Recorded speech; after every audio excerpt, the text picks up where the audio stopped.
You're watching 3 Questions with Kat. Overcome your obstacles and find success. Hello, everyone. It is Catherine Norland, and we are back for another episode of 3 Questions with Kat. I am with Reina Shaunte. You have been asking for this episode for quite a while, and I finally made it happen. Woo! This gorgeous beauty was willing Of course. to be in this video. So, Reina, Yes. what people want to know is what stops people from being successful? That's a good question. What stops people from being successful? I think we get in our own way. Yeah, I think we allow ourselves to get in our own way, because if we have a goal that we set and we take the steps to getting to that goal, then we should accomplish what it is that we want to, which makes you successful. So getting in our own way, is that like, do you find for yourself, is that like a self-sabotage type of thing? Or is it setting other priorities? Is it people-pleasing? Or how do you get in your own way? I think it could be all of the above. Those are really, really good. Yeah, you can allow people to hold you back, but if you just set your priorities and keep moving forward and not let anybody get in your way, then you can accomplish it. And nobody can stop you, really. Nobody can stop you. So you just have to continue to believe in yourself. I think you've got to set your goals too. You have to know exactly what it is that you want to do. So you have to be defined on what it is that you want and then go after it.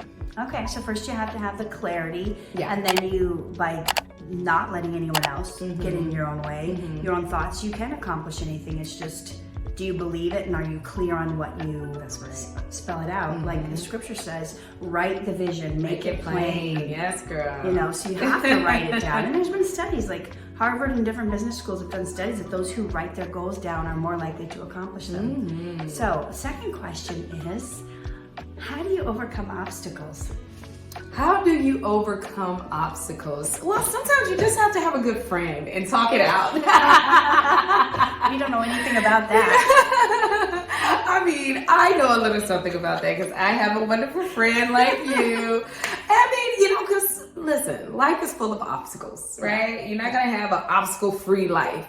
But as long as you know that you can get through it, you believe that everything works for your good. I do believe that. And then you have somebody that, partners that are encouraging you along the way. You have friends, you have a husband, a spouse, or parents or something like that are going to be on your team to make sure that you can get over those obstacles so that you can accomplish what it is that you want to.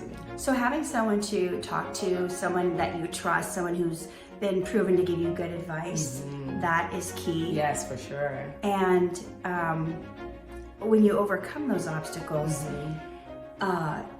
you have the person cheerleading you along the way. Yeah. But also to take note that, like you said, we're not going to have an obstacle-free life. No.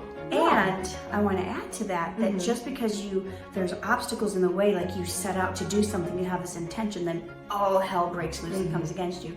That doesn't mean that you're not supposed to do that goal. No, it without doesn't. that obstacles. No, it doesn't. No. Because sometimes we say yes to God and the devil goes, oh, here we go. And he swoops on in and puts all these obstacles, and you have to keep going and not quit. That's why it's important for you to have a good support system, cheerleaders, good friends, so you can get over that. It's sort of like your fitness goals, right? Yeah. Like if you say, Tell me about that, Miss Fitness.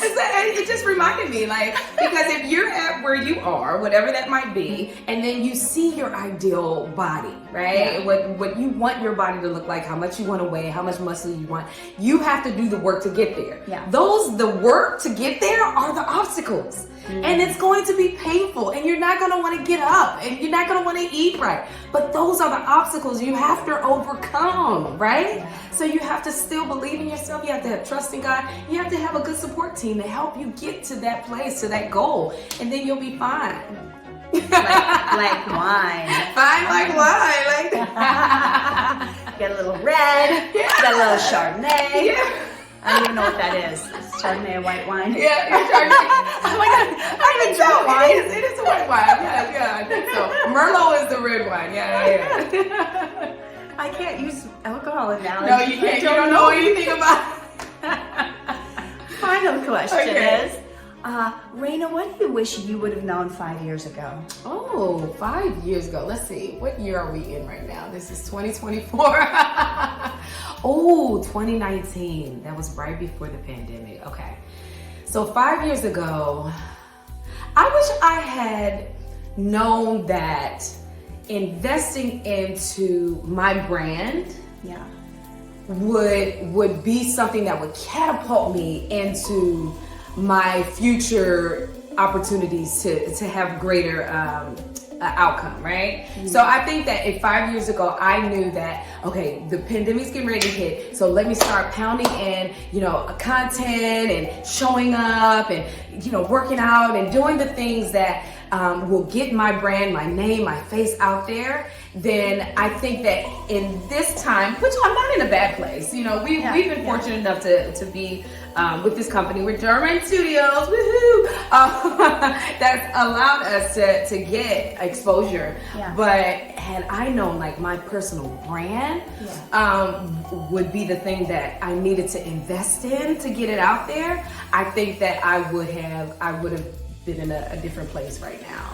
Absolutely. And not that this is a bad place, but I know my goals. It's just going to take me a little bit longer now that I got it. Yeah. Now that I know. Yeah. Now it's time to invest in my brand. It's going to take me maybe a couple more years to get there. So for those of you who don't know, as actors, we get certain roles and certain notoriety based on companies we're working with or films we're working on.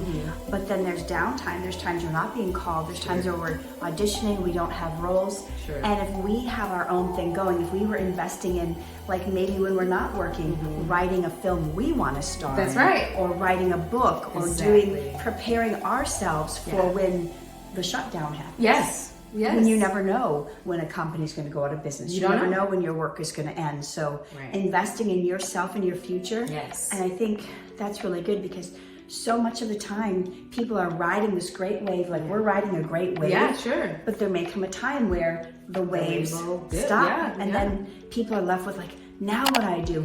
And then they try to get their thing going. So true. But if you had been working on your content, working on your books, working on your skill sets while you had downtime, you're riding the wave, but then and then you didn't have to scramble when the wave ends abruptly. That's so true. And this happened with those of you who aren't in the industry. There was a writer's strike. There was an actor's strike. Hollywood just shut down. That's right. Beyond the coronavirus shutdown, they shut down with the strikes. If you don't have your own things going, your multiple streams of income and profits. Yes. So that is a great key for any of you guys. You've got ideas, start investing in yourself. Start putting time in yourself. That's right. We were just talking about, we're doing plays, we're doing things for other people, but how is that building us? How is that building our brand? That's right. It's one thing when you're new and starting out and you need the experience, but then when you've moved past that to a professional level, make sure that what you're spending your time on is going to give dividends back to you. There it is. Sometimes there's a time for sowing, but then there's also a time for reaping. So we can't get so stuck in the servanthood and wanting to do stuff for everyone that we're left with nothing. Very true. So take that, use it however that fits your life. And Reina, where can people find you if they want to look you up? Oh, find me on all platforms, Reina Shaunte, Reina Shaunte. So that's Instagram, that's Facebook, that's YouTube, and that is TikTok. Yay! Thank you for joining me today. Thank you. We will see you next time on another episode of 3 Questions with Kat. Bye! Bye! Get the tips you need to reach your dreams.